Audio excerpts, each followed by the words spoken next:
சளி பிடிச்சி பாடா படுத்துதா?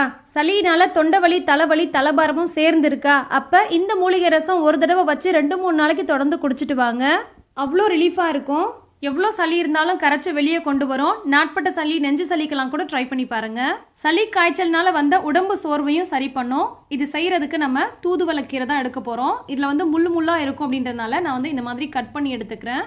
எடுக்கும் போது இந்த மாதிரி கொஞ்சம் கேர்ஃபுல்லா எடுக்கணும். முள்ளு செம்மையா குத்தும். தூதுவளை கீரை வீட்டுல இல்லாதவங்க கீரை கொண்டு வர பாட்டிட்ட சொல்லி வச்சீங்கன்னா அவங்க கொண்டு வருவாங்க. அப்படி இல்லைன்னா நீங்க ட்ரை பவுடரா நாட்டு மருந்து கடையில கிடைக்கும், தூதுவளை பொடின்னு சொல்லி கேட்டு வாங்கிக்கோங்க. அதை கூட நம்ம பயன்படுத்திக்கலாம். இது இந்த தண்டுகளோடவே சேர்த்து சின்ன சின்ன பீஸா கட் பண்ணிட்டு இதை நல்லா வாஷ் பண்ணி எடுத்துக்கோங்க. 2-3 முறை வாஷ் பண்ணிட்டு அதுக்கப்புறமா மிக்சர் ஜார்ல சேர்த்து முடிஞ்ச வரைக்கும் இந்த மாதிரி நைஸா அரைச்சு விட்டு எடுத்துக்கோங்க. சளியை குணப்படுத்துறதுக்கான, சளி சம்பந்தப்பட்ட பல்வேறு பிரச்சனையை சரி பண்றதுக்கான, காய்ச்சல்னால வந்த உடல் சோர்வை சரி பண்றதுக்கான எல்லா மருத்துவ குணமும் இந்த தூதுவளையில இருக்கு. அரைச்ச தூதுவளை ஒரு ஓரம் இருக்கட்டும். இப்ப நெல்லிக்காய் சைஸ் புளி எடுத்து நல்லா கையால் இந்த மாதிரி பிசைஞ்சு விட்டு கரைச்சு விட்டு இந்த நாரை மட்டும் வெளியே எடுத்துருங்க. புளி கரைச்ச இந்த மாதிரி பெரிய பெரிய நாரை மட்டும் எடுத்தாலே போதும். எல்லாத்தையும் கம்ப்ளீட்டா வடிகட்டணும்னு கிடையாது. இல்ல உங்களுக்கு வடிகட்டினாதான் பிடிக்கணும், நீங்க வடிகட்டிக்கலாம். இது கூட அரைச்ச தூதுவளை பேஸ்டையும் சேர்த்துட்டு கூடவே கொஞ்சமா தண்ணி சேர்த்து அலசி அதையும் இது கூட ஊத்திக்கோங்க. இது ஒரு ஓரம் இருக்கட்டும். இப்போ ஒரு மிக்சர் ஜார்ல 1 டேபிள் ஸ்பூன் அளவுக்கு முழு மிளகு சேர்த்துக்கோங்க. நல்லா ஃப்ரெஷ்ஷா பொடி பண்ணி தான் சேர்க்கணும். மிளகு பொடியா சேர்க்கக்கூடாது. அப்பதான் அதோட மருத்துவ குணம் நமக்கு முழுசா கிடைக்கும். கூடவே 1 டேபிள் ஸ்பூன் அளவுக்கு சீரகம் சேர்த்துக்கோங்க. இது கூடவே 10-15 பல் பூண்டு சேர்த்துக்கோங்க. முழு பூண்டோட மேல் தோலை மட்டும் எடுத்தா போதும். ஒவ்வொரு பல்லுக்கும் தோல் எடுக்கணும்னு அவசியம் கிடையாது. இந்த மாதிரி கொரகொரப்பா அரைச்சு விட்டு எடுத்துக்கோங்க. ஏற்கனவே அரைச்சு வச்ச மிளகு சீரக பொடி சேர்க்கும் போது அவ்வளவு ஃப்ரெஷ்ஷா இருக்காது. பட் இந்த மாதிரி நீங்க மிளகு சீரக பொடி ஃப்ரெஷ்ஷா அரைச்சு சேர்க்கும் போது நல்ல காட்டமா அந்த மருத்துவ குணம் நமக்கு ஃபுல்லா கிடைக்கும். அரைச்ச இந்த பேஸ்ட்டை புளி தூதுவளை தண்ணியில சேர்த்துக்கோங்க. இது எல்லாத்தையும் சேர்த்துட்டு நல்லா கலந்து விட்டுக்கோங்க. ஒரு சிலருக்கு ரசத்துல ரொம்ப திப்பி திப்பியா இருந்துச்சுன்னா பிடிக்காது. அந்த மாதிரி இருக்கவங்க இதை வடிகட்டி கூட செஞ்சுக்கலாம். பட் நீங்க வடிகட்டாம அப்படியே வைக்கும் போது தான் உங்களுக்கு அந்த சளி எல்லாம் நல்லா இலகி வரும். இதை நல்லா கலந்து விட்டாச்சு. இது ஒரு ஓரம் இருக்கட்டும். இப்ப நம்ம ரசத்துக்கு தாளிக்க ஆரம்பிச்சிடலாம். ஒரு பாத்திரம் அடுப்புல வச்சுட்டு இதுல கொஞ்சமா எண்ணெய் சேர்த்துக்கோங்க. எண்ணெய் நல்லா சூடானதும் தேவையான அளவுக்கு கடுகு போட்டு பொரிய விட்டுக்கோங்க. கூடவே கொஞ்சமா காஞ்ச மிளகாய் கிள்ளி போட்டுக்கோங்க.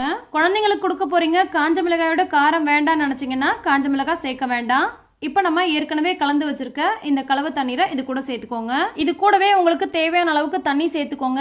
அதே மாதிரி நான் இதுல மஞ்சள் பொடி சேர்க்கல. உங்களுக்கு வேணும்னா நீங்க மஞ்சள் பொடி சேர்த்துக்கோங்க. நான் இந்த கிரீன் கலர்லயே இருக்கணும் அப்படின்றதுக்காக மஞ்சள் பொடி சேர்க்கல. பட் மஞ்சள் பொடி சேர்க்கறதுனா சேர்த்துக்கலாம். இது கூட தேவையான அளவுக்கு உப்பு சேர்த்துக்கோங்க. லாஸ்டா இது கூட ஒரே ஒரு தக்காளி பழம், நல்ல பழுத்த தக்காளி பழமா பொடியா கட் பண்ணி வச்சிருக்கேன். அதை இந்த மாதிரி கையால நல்லா மசிச்சு விட்டு சேர்த்துக்கோங்க. ரசத்தோட ஹீட்லயே தக்காளி வெந்து குழஞ்சிரும். அதனால நான் கடைசியா சேர்க்கிறேன். நீங்க ஃபர்ஸ்ட்லயே சேர்க்கறதுனாலும் சேர்த்துக்கோங்க. எல்லாத்தையும் சேர்த்தாச்சு. ஒரு முறை நல்லா கலந்து விட்டுக்கலாம். உப்பு பத்துதா பத்தலையான்னு பார்த்துட்டு தேவைப்பட்டா சேர்த்துக்கோங்க. தூதுவளை அரைச்சு விட்டு வைக்கிறதுனால இந்த ரசம் டேஸ்ட் எப்படி இருக்கும்னு ஒரு சிலருக்கு டவுட் இருக்கும். கண்டிப்பா ஒன்ஸ் ட்ரை பண்ணி பாருங்க. ட்ரஸ்ட் மீ, செம்ம டேஸ்டா இருக்கும். யூஸ்வலா ரசம் வைக்கிறத விட இந்த மாதிரி மூலிகை ரசம் அடிக்கடி வைக்கலாமேன்னு நீங்களே ஃபீல் பண்ணுவீங்க. இப்போ ஒரு மூடி போட்டுட்டு இது லைட்டா கொதி வர்றது வரைக்கும் நம்ம வெயிட் பண்ணலாம்.